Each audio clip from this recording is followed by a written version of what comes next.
안녕하세요. 오늘 당신이 보내주신 자료들을 쭉 훑어보니까요. 겉보기엔 서로 전혀 다른 금융, 보험 뉴스들인데 이게 신기하게도 하나의 질문으로 모이더라고요. 바로 이 복잡한 세상에서 대체 뭘 믿어야 내 돈을 지킬 수 있을까 하는 그런 질문이요.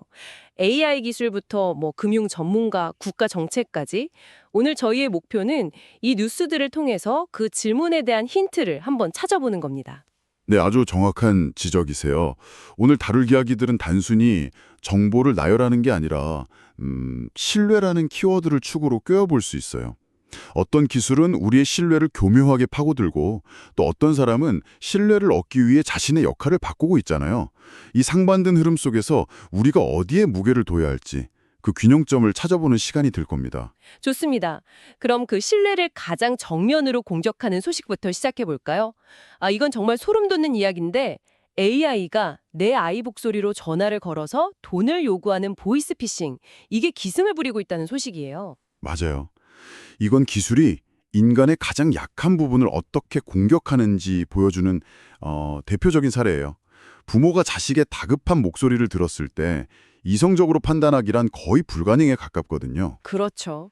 엄마 나 납치됐어. 살려줘. 이런 목소리를 듣는 순간 머릿속이 그냥 하얘지는 거죠. 그런데 단순히 목소리만 흉내내는 게 아니라 아이 이름이나 다니는 학원 정보까지 언급하면서 현실감을 높인다고 해요. 네네. 큰 돈도 아니고 한 50만 원 정도 소액을 요구해서 급한데 일단 보내고 보자 이런 심리를 이용하는 거고요. 이걸 기술적으로 막을 방법은 없는 건가요? 아니면 이제는 그냥 모든 걸 의심해야 하는 시대가 된 걸까요? 음, 기술로 막는 데는 아무래도 한계가 있을 수밖에 없어요. 범죄 기술은 항상 방어 기술보다 반발짝 앞서가니까요. 그래서 금융감독원이 내놓은 해법이 역설적이게도 가장 아날로그적인 방법이에요. 어떤 거죠? 일단 전화를 끊고 당신의 자녀에게 직접 전화해서 안전을 확인하라. 너무나 간단하지만 패닉 상태에서는 가장 먼저 잊어버리는 원칙이죠. 맞네요. 기술이 감정을 공격해올 때 우리의 가장 강력한 무기는 침착함과 확인 절차, 즉 인간의 이성인 셈이에요. 기술이 신뢰를 무너뜨리는 바로 그 지점에서 오히려 인간의 침착한 이성이 방어 수단이 된다는 게 참 아이러니하네요. 그런데 이렇게 기술이 인간을 위협하는 시대에 정반대의 움직임을 보이는 분야도 있더라고요. 바로 보험업계 이야기인데요. 인간 전문가의 가치를 더 강조하고 나섰어요. 네, 아주 흥미로운 지점이죠. 삼성화재는 설계사를 금융 전문가 R씨라고 부르는 브랜딩을 시작했고요. 여러 회사 상품을 다루는 법인보험 대리점 GA들은 단순히 상품 판매를 넘어서 보험금 청구부터 치료 과정까지 돕는 인생의 동반자 역할을 내세우고 있어요. 동반자. 네, AI가 얼마든지 상품을 추천하고 비교해 줄 수 있는 시대가 되니까 반대로 인간만이 할 수 있는 영역, 즉 고객의 가장 힘든 순간에 감정적으로나 절차적으로 함께해주는 관계와 신뢰의 가치를 파고드는 전략인 거죠. 그런데 솔직히 이런 움직임이 그냥 새로운 마케팅 구호처럼 들리기도 하거든요. 소비자들이야 늘 듣던 이야기일 수 있고요.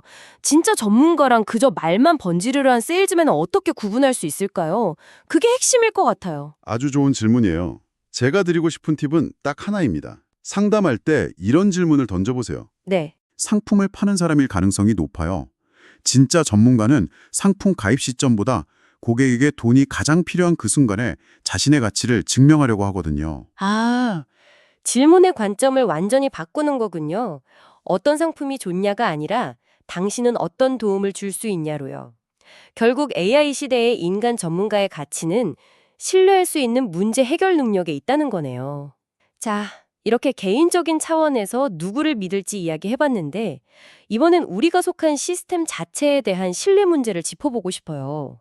사실 우리가 모르는 사이에 시스템의 허점 때문에 돈이 새고 있더라고요. 자동차 보험 관합 보험료 환급 이야기군요. 네, 맞아요. 자동차 보험 사기꾼들 때문에 나도 모르게 보험료가 할증됐는데 그동안은 내가 피해자인 줄도 모르고 그냥 더 내는 경우가 많았잖아요.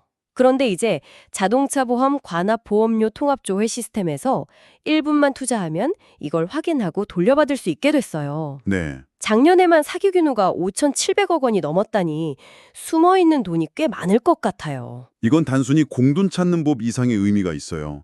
사실 이 환급 시스템은 우리 사회의 보험 시스템에 얼마나 큰 구멍이 있었는지를 보여주는 증거거든요. 아, 그렇군요. 고의로 사고를 내는 사기 조직 때문에 수많은 선량한 운전자들이 몇 년간 수십, 수백만 원의 부당한 비용을 떠안아온 거죠. 이건 시스템에 대한 신뢰의 문제예요. 지금이라도 이 시스템이 생긴 건 다행이지만 한편으론 그동안 우리가 얼마나 체계적인 사기의 무방비로 노출되어 있었는지 생각하면 좀 씁쓸하죠. 그렇죠. 그리고 그 시스템의 비용 문제는 여기서 그치지 않는 것 같아요. 바로 이어서 자동차 보험료가 5년 만에 인상된다는 소식도 있었잖아요. 네, 맞아요. 지난 4년간은 계속 내렸는데 갑자기 오르는 이유가 뭔가요? 이것도 결국 우리가 알지 못하는 구조적인 문제 때문인가요? 정확해요. 보험사들이 쓰는 손해율이라는 말이 있는데요. 쉽게 말해 보험료로 100원을 받아서 보험금으로 100원 이상을 썼다는 뜻이에요. 아, 적자가 났다는 거네요. 그렇죠. 이 손해율이 너무 높아져서 더는 버틸 수가 없게 된 거죠. 그 원인을 들여다보면 우리 사회의 구조적인 문제들이 보여요. 예를 들어서 점점 늘어나는 고가의 수입차나 전기차는 한번 사고가 나면 수리비가 엄청나게 들잖아요. 네, 맞아요. 또 가벼운 사고인데도 과잉 진료를 받거나 오래 입원하는 문화도 한몫하고요. 이런 모든 사회적 비용이 쌓이고 쌓여서 결국 당신의 내년 보험료 고지서에 숫자로 나타나는 겁니다. 결국 개인의 선택이나 행동과는 무관하게 사회 전체의 구조적인 비용을 다 같이 분담하게 되는 셈이네요. 그런 구조적인 비용에 대한 논의가 또 하나 있었죠. 네. 바로 설탕 부담금 도입에 대한 이야기인데요. 이재명 대통령이 공론화를 제안했어요. 네, 세금이 아니라 굳이 부담금이라는 용어를 쓴 이유를 이해하는 게 중요해요. 아, 그 차이가 뭔가요? 세금이라고 하면 막연한 조세 저항을 일으킬 수 있지만 부담금은 국민 건강 증진이라는 특정 목적을 위해 걷는 돈이라는 명분을 강조하는 거죠. 당뇨나 비만 같은 성인병이 늘어나면 결국 우리 모두가 내는 건강보험 재정에 엄청난 부담이 되거든요. 그렇죠. 그래서 설탕이 많이 든 음료 소비를 줄여서 미래의 사회적 의료 비용을 미리 막아보자는 그런 취지예요. 그 취지는 이해가 가요. 장기적으로 보면 모두에게 이득이 될 수 있겠죠. 하지만 당장 주머니 사정이 넉넉하지 않은 사람들 입장에서는 그냥 매일 마시는 음료수 값이 오르는 또 다른 증세로 느껴질 수밖에 없을 것 같아요. 이런 즉각적인 반발은 어떻게 해결해야 할까요? 바로 그 지점이 이 정책의 가장 큰 딜레마이자 사회적 합의가 필요한 부분이에요. 정책 입안자들은 장기적인 사회 전체의 이익을 보지만 개인은 당장의 내 지갑 사정을 보게 되니까요. 네. 그래서 이런 정책을 도입할 때는 보통 저소득층을 위한 보완책이나 아니면 걷어들인 부담금을 어떻게 국민 건강을 위해 투명하게 사용할 것인지에 대한 구체적인 계획, 이걸 함께 제시해야만 설득력을 얻을 수 있습니다. 이건 단순히 찬반의 문제가 아니라 개인의 선택 차이와 사회적 책임의 경계를 어디에 둘 것인지에 대한 우리 사회의 깊은 토론이 필요한 주제인 거죠. 네, 사회적 비용을 누가 어떻게 부담할 것인가에 대한 문제군요. 흥미로운 주제네요. 자, 그럼 마지막으로 이런 복잡한 상황 속에서 돈은 어디로 흐르고 있는지, 미래에 대한 신뢰는 어디를 향하고 있는지 보여주는 뉴스들을 살펴보죠. 먼저 개인 투자자들의 움직임인데 금과 은 ETF 순자산이 10조 원을 돌파했다고요? 네, 이건 시장의 불안감을 돈으로 환산하면 10조 원어치라는 뜻이에요. 불안감이 10조 원. 네. 안전자산 선호 심리라는 게 경제가 불안하고 미래가 불확실할수록 사람들은 가치가 변하지 않는 실물, 즉 금이나 은 같은 곳으로 돈을 옮긴다는 거거든요. 지금처럼 세계 경제 상황이 안개 속일 때는 이런 현상이 더욱 두드러지죠. 다만 최근 가격 변동성이 커진 걸 보면 단기 차익을 노리고 들어가는 건 굉장히 위험할 수 있어요. 이건 시장의 불안 심리를 보여주는 지표로 해석하는 게 더 정확합니다. 개인들이 불안감에 금고에 돈을 쌓아두는 그림이라면 국가 차원의 투자는 정반대의 방향을 향하고 있는 것 같아서 흥미로워요. 초고압 직류송전, HVDC나 소형 모듈 원전, SMR 같은 첨단 기술에 대한 해외 투자를 크게 늘리고 있다는 소식이요. 용어는 좀 어렵지만 뭔가 미래를 향한 자신감이 느껴지는데요. 맞아요. 개인들이 현재의 가치를 지키는 수비적인 투자를 한다면 이건 미래의 먹거리를 만드는 공격적인 투자에 가깝죠. 이 용어들을 제가 쉽게 한번 설명해 볼게요. 네, 부탁드립니다. HVDC는 전기를 손실 없이 아주 멀리 보낼 수 있는 특수 고속도로 같은 거예요. 전력망을 안정시키는 핵심 기술이죠. 그리고 SMR은 도시 하나를 통째로 먹여 살릴 수 있는 작고 안전한 원자력 배터리라고 생각하시면 돼요. 아, 전기 고속도로랑 원자력 배터리요. 비유가 귀에 쏙 들어오네요. 네, 이 기술들의 주도권을 잡는다는 건 미래 에너지 시장의 표준을 우리가 만들겠다는 국가적인 베팅인 셈이에요. 결국 이런 투자가 성공하면 양질의 일자리가 생기고 국가 경제가 튼튼해져서 장기적으로는 우리 모두의 경제적 안정성으로 이어진다는 거군요. 그렇죠.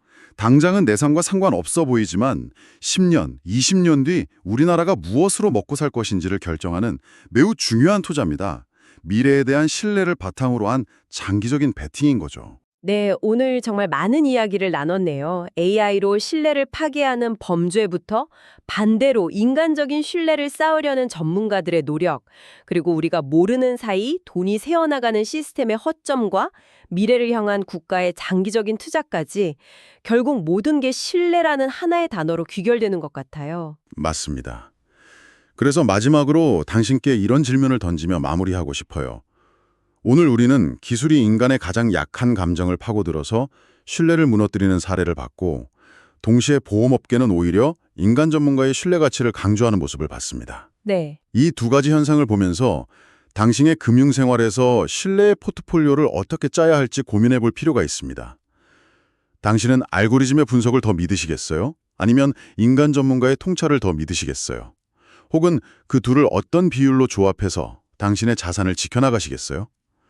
정답은 없지만 한 번쯤 깊이 생각해 볼 만한 질문인 것 같습니다.